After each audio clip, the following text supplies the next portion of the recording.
Pas lahutarit legjendar të bjeshve të Kelmendit Janus Delej, prej tashnilaj nga e njëjta krahin është lahutari që tashmë njihet në mbar shqiptarin. Ai ka rreth 50 vite që i bie lahutës, me të cilën ka kënduar qindra këngë dhe vazhdon të jetë mjaft i pranishëm në koncerte, madje edhe në skena të nivelit evropian. Vendimin e UNESCO-s të një ditë më parë për regjistrimin e lahutës shqiptare si trashëgimi të mbar njerëzimit, ai e vlerëson si njohje të rrënjve ku ka nisur muzika shqiptare prej shekujsh.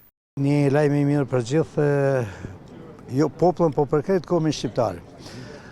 As më tepër për ne lahutarëve se na duket sikur domethënë puna që kena bërë me këtë lahut nuk na shkoi kot, dhe është një fat i madh që arritëm ta shohim lahutën në UNESCO. Me këtë vendim nuk ka më vend për debate me qarqet malazeze e serber për lahutën, pasi UNESCO njohu përfundimisht të vërtetën shqiptare rreth këtij instrumenti që na ka shoqëruar që nga lashësia. Mas atij diskutimit shumë që u bën që e futi Serbia në UNESCO dhe na mori u diskutuan gjëra të ndryshme, por ama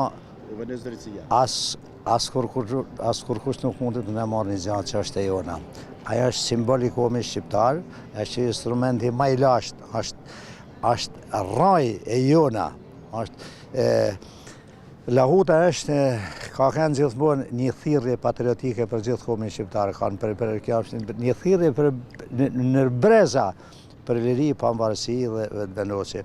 Është një gjë shumë e madhe, sot që u bë pjesë e trashëgimisë kulturore botërore. Lahutari prej tashnilaj beson se tashmë pas këtij vendimi, shteti shqiptar do të kujdeset më shumë për të krijuar kushtet që lahuta të ruhet e të trashëgohet brez pas brezi. Tashti do të kemi një obligim shumë të madh që